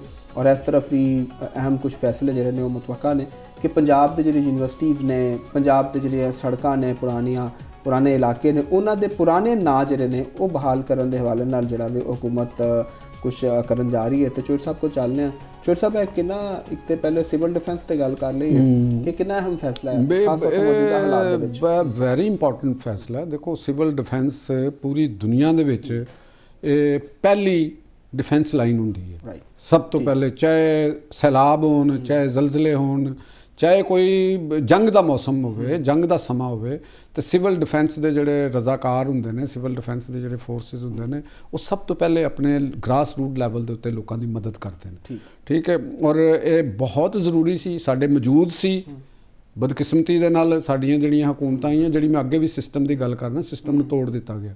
ਸਿਵਲ ਡਿਫੈਂਸ ਦਾ ਮਹਿਕਮਾ ਵੀ ਮੌਜੂਦ ਸੀ, ਤੇ ਅਗਰ ਪੰਜਾਬ ਹੁਕੂਮਤ ਨੇ ਇਹਨੂੰ ਕੀਤਾ ਹੈ ਔਰ ਇਹਨੂੰ ਡਰੋਨ ਤੱਕ ਦੀ ਦੇਣ ਦੇ, ਅਰੇ ਦੇਖੋ, ਇਹ ਜਿਹੜੀ ਜੰਗ ਵਾਰਫੇਅਰ ਦੇ ਵਿੱਚ ਡਰੋਨ ਦਾ ਯੂਜ਼ ਹੋਇਆ ਨਾ, ਇਹ ਬੜਾ ਕੰਪਲਿਕੇਟਿਡ ਹੈਗਾ। ਇਹਨੂੰ ਕੰਟਰੋਲ ਕਰਨਾ ਬੜਾ ਮੁਸ਼ਕਲ ਹੈਗਾ। ਇਹਨੂੰ ਮਾਈਕਰੋ ਸਤਹ ਦੇ ਉੱਤੇ ਕੰਟਰੋਲ ਕੀਤਾ, ਯਾਨੀ ਇਹ ਮਾਈਕਰੋ ਜਿਹੜਾ ਹੈ ਨਾ ਵਾਰਫੇਅਰ ਦਾ ਇੱਕ ਹਥਿਆਰ ਹੈ, ਤੇ ਸਿਵਲ ਡਿਫੈਂਸ ਇਹਨਾਂ ਨੂੰ ਬੜੇ ਅੱਛੇ ਤਰੀਕੇ ਨਾਲ ਇਹਨਾਂ ਨੂੰ ਹੈਂਡਲਿੰਗ ਕਰ ਸਕਦਾ। ਬਲਕਿ ਮੈਂ ਤਾਂ ਸਮਝਦਾ ਕਿ ਪੰਜਾਬ ਦੀ ਗੌਰਮੈਂਟ ਨੂੰ ਪੰਜਾਬ ਦੇ ਜਿਹੜੇ ਸਟੂਡੈਂਟਸ ਨੇ, ਜਿਵੇਂ ਪਹਿਲੇ ਹੁੰਦੀ ਸੀ ਉਹ NCC, ਉਹਨਾਂ ਨੂੰ ਇੱਕ ਤਰਬੀਅਤ ਵੀ ਦੇਣੀ ਚਾਹੀਦੀ ਹੈ। ਦੇਖੋ, ਦੁਨੀਆ ਦੇ ਵਿੱਚ ਇਸਰਾਈਲ ਔਰ ਉਹ ਤੁਹਾਨੂੰ ਪਤਾ ਕਿ ਇਸਰਾਈਲ ਦੀ ਟੋਟਲ ਆਬਾਦੀ, ਜੋ ਜਵਾਨ ਆਬਾਦੀ ਜਿਹੜੀ ਟੋਟਲ ਹੈ, ਉਹ ਸਾਰੀ ਦੀ ਸਾਰੀ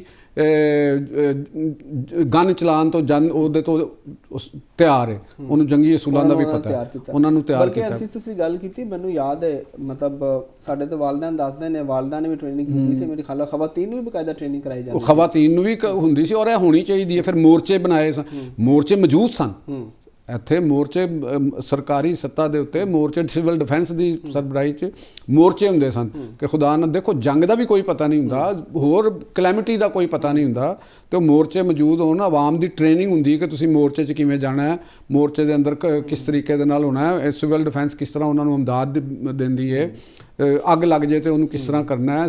ਇਹ ਜਿਹੜੇ ਨੇ ਅੱਜ ਦੇ ਦੌਰ ਦੇ ਵਿੱਚ ਤੇ NGO ਜਿਵੇਂ ਆਰਮੀ ਹੁੰਦੀ ਹੈ, ਇਹ ਵੀ ਉਸੇ ਤਰ੍ਹਾਂ ਦੀ ਇੱਕ ਸ਼ਕਲ ਹੈ। ਪੰਜਾਬ ਦੇ ਵਿੱਚ ਹੋਣ, ਸਿੰਧ ਦੇ ਵਿੱਚ ਹੋਣ, ਕਰਾਚੀ ਦੇ ਅੰਦਰ ਹੋਣ, ਸਾਰਿਆਂ ਨੂੰ ਇਹਦੇ ਉੱਤੇ ਤਵੱਜਾ ਦੇਣੀ ਚਾਹੀਦੀ। ਔਰ ਦੂਸਰੀ ਹੁਣ ਆ ਗਈ ਸ਼ਹਿਰ ਦੀ ਗੱਲ, ਨੇ ਪੰਜਾਬ ਨੂੰ ਦੁਬਾਰਾ ਤੋਂ ਬਹਾਲ। ਹਾਂ, ਇਹਦੇ 'ਚ ਇੱਕ ਮੈਂ ਨੁਕਤਾ ਨਜ਼ਰ ਕਰਾਂਗਾ, ਸਿਵਲ ਡਿਫੈਂਸ ਤੇ ਰਜ਼ਾਕਾਰਾਨਾ ਫੋਰਸ ਵੀ ਹੈਗੀ, ਉਹ ਤੁਹਾਡੇ ਅਮਨੋ ਅਮਾਨ ਵਾਸਤੇ ਵੀ ਕੰਮ ਕਰਦੀ ਹੈ। ਉਹ ਟ੍ਰੈਫਿਕ ਦੇ ਵੀ ਮਾਮਲਾਤ ਨੂੰ ਠੀਕ, ਤੁਸੀਂ ਜਿਵੇਂ ਸਕਾਊਟਸ ਹੁੰਦੇ ਸਨ, ਤੇ ਉਹਨਾਂ ਨੂੰ ਵੀ ਇੱਕ ਇਸਤੇਮਾਲ 'ਚ ਕੀਤਾ ਜਾਣਾ, ਤਾਂ ਬਿਲਕੁਲ ਕਰਨਾ ਚਾਹੀਦਾ। ਸਾਨੂੰ ਮੌਜੂਦ ਹੈ, ਤੇ ਇੱਧਰ ਤਵੱਜਾ ਦੇਣੀ ਚਾਹੀਦੀ ਹੈ। ਔਰ ਇਹਦੇ 'ਚ ਬਹੁਤ ਅੱਛਾ ਕੀਤਾ ਅਗਰ ਪੰਜਾਬ ਹੁਕੂਮਤ ਨੇ ਇਹਦੇ 'ਚ ਵੀ ਲੀਡ ਕੀਤਾ, ਤੇ ਇਹਦੇ 'ਚ ਤੇ ਮੇਰਾ ਖਿਆਲ ਉਹਨਾਂ ਨੂੰ ਮੁਬਾਰਕਬਾਦ ਤੇ ਕਮ ਅਜ਼ ਕਮ ਦੇਣੀ ਚਾਹੀਦੀ ਹੈ। ਔਰ ਦੂਸਰੀ ਗੱਲ ਹੈ ਕਿ ਸ਼ਾਹਰਾਵਾਂ ਦੇ ਨਾਮ, ਇਮਾਰਤਾਂ ਦੇ ਨਾਮ, ਦੇਖੋ, ਇਹ ਹਿਸਟਰੀ, ਤਾਰੀਖ ਦੇ ਨਾਲ ਜਬਰ ਜਾਂ ਉਹਨੂੰ ਡਿਸਟੋਰਟ ਕਰਨਾ, ਇਹ ਵੀ ਇੱਕ ਜੁਰਮ ਹੈਗਾ। ਜੋ ਹਿਸਟਰੀ ਦਾ ਜੋ ਕ੍ਰੈਡਿਟ ਬਣਦਾ, ਉਹ ਹਿਸਟਰੀ ਦਾ ਕ੍ਰੈਡਿਟ ਉਹਨੂੰ ਮਿਲਣਾ ਚਾਹੀਦਾ, ਚਾਹੇ ਉਹ ਸਾਡੇ ਮੁਖਾਲਫ ਕਰੈਕਟਰ ਹੋਵੇ ਕੋਈ।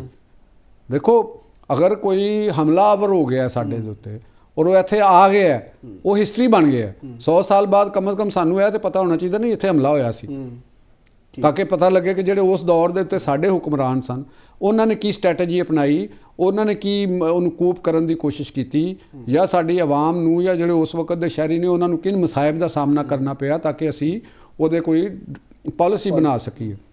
ਹੁਣ ਜਿਹੜੀ ਸਾਡੇ 'ਚ ਇੱਕ ਬੜੀ ਆਦਤ ਬਦ ਪੈਦਾ ਹੋਈ ਹਰ ਹੁਕਮਰਾਨ ਦੇ ਵਿੱਚ ਕਿ ਬਣੀ ਬਣਾਈ ਚੀਜ਼ਾਂ ਦੇ ਨਾਮ ਚੇਂਜ ਕਰ ਦੇਣੇ, ਤਖਤੀਆਂ ਲਾ ਦੇਣੀਆਂ, ਠੀਕ ਹੈ ਨਾ। ਜਿਵੇਂ ਹੁਣ ਲਾਹੌਰ ਦਾ ਲਾਰੈਂਸ ਗਾਰਡਨ ਹੈ, ਵੀ ਉਹ ਸਰ ਲਾਰੈਂਸ ਨੇ ਬਣਾਇਆ ਯਾਰ, ਚਾਹੇ ਉਹ ਜੋ ਵੀ ਬਣਾ ਕੇ ਗਿਆ, ਤੁਸੀਂ ਉਹਨੂੰ ਕਿਸੇ ਹੋਰ ਨਾਲ ਨਾਮ ਦੇ ਨਾਲ ਦਿਓਗੇ ਤੇ ਇਹ ਦਰੁਸਤ ਅਮਲ ਨਹੀਂ ਹੈਗਾ। ਮਤਲਬ ਕਿ ਸਾਡਾ ਜਿਹੜਾ ਲਾਹੌਰ ਦਾ ਸਟੇਡੀਅਮ ਸੀ ਉਹਨੂੰ ਲਾਹੌਰ ਸਟੇਡੀਅਮ ਨੂੰ ਕਜ਼ਾਫੀ ਸਟੇਡੀਅਮ ਕਰਤਾ ਗਿਆ ਤੇ ਅੱਜ ਕਜ਼ਾਫੀ ਸਾਹਿਬ ਇੱਕ ਮੁਤਨਾਜ਼ਾ ਸ਼ਖਸੀਅਤ ਬਣ ਗਏ। ਠੀਕ ਹੋ ਗਿਆ ਜੀ। ਤੇ ਉਹ ਤੇ ਕਹਿੰਦੇ ਨੇ ਕਿ ਕਿਉਂਕਿ ਉਹਨਾਂ ਦੀ ਉਹਦੀ ਵਜ੍ਹਾ ਤੋਂ ਸ਼ਾਇਦ ਕੋਈ ਉਹਨਾਂ ਨੇ ਪੈਸੇ ਦਿੱਤੇ ਸਨ। ਨਹੀਂ ਦੇਖੋ ਗੱਲ ਹੈਗੀ ਕਿ ਚਾਹੇ ਕੁਝ ਵੀ ਹੋਵੇ, ਅਗਰ ਉਹ ਪਹਿਲੇ ਤੋਂ ਮੌਜੂਦ ਹੈ, ਉਹਦਾ ਇੱਕ ਨਾਂ ਹੈ ਤੇ ਉਸ ਨਾਂ ਦੇ ਨਾਲ ਇਹ ਚੀਜ਼ ਹੋਣੀ ਚਾਹੀਦੀ ਨਾ। ਹੁਣ ਅਸੀਂ ਕੋਈ ਵੀ ਜਿਵੇਂ ਸ਼ਾਹਰਾਹ ਕਾਇਦੇ ਆਜ਼ਮ ਕਹਿੰਦੇ ਹਾਂ, ਉਹ ਦੀ ਮਾਲ ਹੈਗਾ। ਅੱਜ ਵੀ ਅਸੀਂ ਮਾਲ ਰੋਡ ਕਹਿੰਦੇ ਹਾਂ। ਉਹਨੂੰ ਮਾਲ ਰੋਡ ਲਿਖਿਆ ਮਤਲਬ ਕਿਆ ਹੀ ਜਾਂਦਾ, ਹਾਲਾਂਕਿ ਕਾਗਜ਼ੀ ਤੌਰ ਤੇ ਸ਼ਾਹਰਾਹ ਕਾਇਦੇ ਆਜ਼ਮ ਹੈ। ਤੇ ਹੁਣ ਇੱਕ ਡੇਵਿਸ ਰੋਡ ਹੈ, ਅੱਜ ਵੀ ਉਹਨੂੰ ਡੇਵਿਸ ਰੋਡ ਕਹਿੰਦੇ ਨੇ। ਤੇ ਉਹਦਾ ਨਾਮ ਕੀ ਚੇਂਜ ਕੀਤਾ ਗਿਆ ਤੁਹਾਨੂੰ ਵੀ ਨਹੀਂ ਸ਼ਾਇਦ ਪਤਾ ਹੋਣਾ। ਸ਼ਾਹਰਾਹ ਅਬਦੁਲ ਹਮੀਦ ਬਿਨ ਬਾਦੀਸ। ਅੱਛਾ ਜੀ, ਐਡਾ ਮੁਸ਼ਕਿਲ ਨਾ ਉਹਦਾ ਪਤਾ ਹੀ ਨਹੀਂ ਕਿਸੇ ਨੂੰ ਕਿ ਭਾਈ ਸਾਹਿਬ ਕੌਣ ਹੈਗੇ ਸਨ। ਉਹ ਕਿਸੇ ਵਾਸਤੇ ਸ਼ਾਇਦ ਉਹ ਬੜੇ ਕਿਸੇ ਹੋਰ ਮੁਲਕ ਵਾਸਤੇ, ਹੋਰ ਕੌਮ ਵਾਸਤੇ ਉਹਨਾਂ ਦਾ ਇੱਕ ਨਾਮ ਹੋਵੇ। ਤੇ ਤੁਸੀਂ ਆਪਣੇ ਸ਼ਹਿਰ ਦੇ ਵਿੱਚ ਕੀ ਇਹ ਨਾਂ ਰੱਖਣ ਦਾ ਕੋਈ ਕਾਲਜ ਰੋਡ ਦਾ ਨਾਮ ਵੀ ਚੇਂਜ ਕਰਤਾ ਉਹਦਾ। ਕੀ ਕਰਤਾ ਕੀ ਉਹ ਜਿਹੜੇ ਮਰਹੂਮ ਜਿਹੜੇ ਸੋਏ ਮੁਰਾਦ ਮਰਹੂਮ ਜਿਹੜੇ ਦੇਖੋ ਉਹਨਾਂ ਦੇ ਨਾਂ ਤੇ ਅਗਰ ਇਹ ਵੀ ਇੱਕ ਤਾਂ ਸਾਡਾ ਗੱਲ ਤੇ ਉੱਥੇ ਕਾਲਜ ਰੋਡ ਹੀ ਰਹਿਣਾ ਚਾਹੀਦਾ। ਇਹ ਕੋਈ ਤੁਸੀਂ ਮਰਹੂਮ ਵਾਸਤੇ ਕੋਈ ਕ੍ਰੈਡਿਟ ਦਾ ਬਾਇਸ ਤੇ ਨਹੀਂ ਬਣਾ ਰਹੇ। ਠੀਕ ਹੈ ਨਾ ਜੀ। ਇਹ ਤਰੀਕਾਕਾਰ ਪੰਜਾਬ ਯੂਨੀਵਰਸਿਟੀ ਦੇ ਮਾਲ ਦੇ ਉੱਤੇ ਬਾਹਰ ਐਲਫਰਡ ਵੁਰਨਲ ਦਾ ਮੁਜੱਸਮਾ ਲੱਗਾ ਹੁੰਦਾ ਸੀ। ਠੀਕ ਹੈ ਨਾ। ਤੇ ਉਹ ਇੱਕ ਪ੍ਰੋਫੈਸਰ ਸਨ ਤੇ ਅਸੀਂ ਇੱਕ ਬਾਜ਼ ਫਿਰ ਅਕੀਦਿਆਂ ਦਾ ਕੋਈ ਉੱਥੇ ਕੋਈ ਬੇਹੁਰਮਤੀ ਨਾ ਕਰ ਦੇਵੇ, ਉਹਨਾਂ ਦੀ ਤੋੜ ਹੀ ਨਾ ਦੇਵੇ, ਤੇ ਉਹਨਾਂ ਨੂੰ ਫਿਰ ਅਜਾਇਬ ਘਰ ਦੇ ਵਿੱਚ ਮੁੰਤਕਲ ਕਰਨਾ ਪਿਆ। ਤੇ ਇਹ ਚੀਜ਼ਾਂ ਜਿਹੜੀਆਂ ਨੇ ਨਾ, ਇਹ ਤੁਹਾਨੂੰ ਹਿਸਟਰੀ ਤੇ ਨਹੀਂ ਉਹ ਚੀਜ਼ਾਂ ਨੂੰ ਮਾਫ ਕਰਦੀ। ਤੇ ਮੇਰਾ ਖਿਆਲ ਹੈਗਾ ਕਿ ਇਹ ਔਰ ਇੰਜੀ ਬਾਜ਼ ਸ਼ਹਿਰ ਨੇ। ਮੈਂ ਕਿ ਦੇਖੋ ਨਾ ਕਿ ਸਾਡਾ ਜਿਹੜਾ ਸਾਹੀਵਾਲ ਹੈ ਉਹ ਮਿੰਟਗੋਮਰੀ ਜਦੋਂ ਉਹਨਾਂ ਨੇ ਬਣਾਇਆ ਹੀ, ਉਹਨਾਂ ਨੇ ਡਿਜ਼ਾਈਨ ਉਹਨਾਂ ਨੇ ਕੀਤਾ। ਇਹਦੇ 'ਚ ਤੁਹਾਨੂੰ ਕੀ ਮਸਲਾ ਹੈ? ਤੁਸੀਂ ਬਣੀ ਬਣਾਈ ਚੀਜ਼ ਕਰਦੇ ਜਾਂ ਤਾਂ ਕੋਈ ਖੁਦ ਸ਼ਹਿਰ ਬਣਾਓ ਨਾ, ਉਹਦਾ ਨਾਂ ਰੱਖੋ, ਖੁਦ ਸ਼ਹਿਰ ਬਣਿਆ ਹੋਵੇ ਗੌਰਮੈਂਟ ਦੇ ਅੱਵਲ। ਤੇ ਉਹ ਵੀ ਕਿਸੇ ਦੇ ਉੱਤੇ ਕਿਸੇ ਸ਼ਖਸੀਅਤ ਉੱਤੇ ਐਸੀ ਦੇ ਉੱਤੇ ਨਾਮ ਹੋਣਾ ਚਾਹੀਦਾ ਹੈ ਜਿਹੜੀ ਗੈਰ ਮੁਤਨਾਜ਼ਾ ਹੋਵੇ। ਤੁਸੀਂ ਉਹਨਾਂ ਦਾ ਨਾਮ ਸਾਹੀਵਾਲ ਕਰਤਾ, ਫਿਰ ਅਟਕ ਦਾ ਨਾਮ ਸੀ ਕੈਂਬਲਪੁਰ। ਉਹ ਕੈਂਬਲਪੁਰ ਵਸਾਇਆ ਹੀ ਉਹਨਾਂ ਨੇ ਸੀ, ਬਣਾਇਆ ਹੀ ਉਹਨਾਂ ਨੇ ਸੀ, ਤੇ ਤੁਸੀਂ ਉਹਦਾ ਨਾਮ ਬਦਲ ਦਿੱਤਾ। ਯਾਨੀ ਨਾਮਾਂ ਬਦਲਣ ਦੇ ਨਾਲ ਤੇ ਤੁਸੀਂ ਜਾਂ ਇਹ ਹੋਵੇ ਕਿ ਤੁਸੀਂ ਨਾਮ ਦਰੁਸਤ ਕੀਤਾ ਹੈ। ਠੀਕ ਹੈ। ਉਹ ਗਲਤੁਲ ਆਮ ਹੋ ਰਿਹਾ ਸੀ ਤੇ ਤੁਸੀਂ ਦਰੁਸਤ ਕੀਤਾ, ਫਿਰ ਵੀ ਚਲੋ ਇੱਕ ਸਮਝ ਚਾਹੁੰਦੀ ਗੱਲ। ਤੇ ਮੇਰਾ ਖਿਆਲ ਹੈ ਕਿ ਪਾਕਿਸਤਾਨ ਦੀਆਂ ਸਾਰੀ ਸੂਬਾਈ ਹੁਕੂਮਤਾਂ ਨੂੰ ਬਲਕਿ ਫੈਡਰਲ ਸੱਤਾ ਦੇ ਉੱਤੇ ਇਹਦੇ ਉੱਤੇ ਤਵੱਜਾ ਦੇਣੀ ਚਾਹੀਦੀ ਹੈ। ਇਸ ਕਿਸਮ ਦੀ ਆਦਤਾਂ ਨੂੰ ਛੱਡ ਦੇਣਾ ਚਾਹੀਦਾ ਹੈ। ਇੱਕ ਮੇਜੋਰਿਟੀ ਸਾਹਿਬ ਇਹਦੇ ਤੇ ਤੁਸੀਂ ਪੈਗਾਮ ਵੀ ਦੇ ਦਿਓ ਕਿ ਆਪਣੀ ਸ਼ਨਾਖਤ ਕਿੰਨੀ ਅਹਿਮ ਹੁੰਦੀ ਹੈ। ਹਾਂ, ਇਹਦੇ 'ਚ ਦੇਖੋ, ਇਹਦੇ 'ਚ ਪੈਗਾਮ ਇਹ ਵੇ ਆਪਣੇ ਦੇਖਣ ਵਾਲਿਆਂ ਸੁਣਨ ਵਾਸਤੇ ਕਿ ਸਾਡੀ ਜਿਹੜੀ ਆਪਣੀ ਇੰਡੀਜਨਸ ਪਹਿਚਾਨ ਹੈ ਉਹਨੂੰ ਅਸੀਂ ਬਰਕਰਾਰ ਰੱਖਣਾ। ਰਾਈਟ। ਪਹਿਲੀ ਗੱਲ ਹੈਗੀ ਹੈ ਕਿ ਅਸੀਂ ਸਾਰੇ ਜਿੰਨੇ ਵੀ ਲੋਕ ਇੱਥੇ ਆਬਾਦ ਹਾਂ ਪਾਕਿਸਤਾਨ ਦੇ ਵਿੱਚ, ਆਪਣੀ ਮੁਖਤਲਿਫ ਬਰਾਦਰੀਆਂ ਨੇ, ਮੁਖਤਲਿਫ ਮਜ਼ਾਹਬ ਨੇ, ਮੁਖਤਲਿਫ ਮਸਲਕ ਨੇ, ਤੇ ਇਹ ਸਾਰੇ ਲੋਕ ਆਪਸ ਵਿੱਚ ਪਾਕਿस्तानी ने और पंजाबी ने, कोई पठान है, कोई कुछ है, लेकिन वो सारे पाकिस्तानी ने। ठीक हो गया, बहुत शुक्रिया जोई साहब। नाज़रीन, प्रोग्राम का वक्त हो गया ख़त्म। हुण हाज़र होवांगे अगले जुमेरात ते करांगे गूढ़ी गल लतीफ़ चौधरी दे नाल।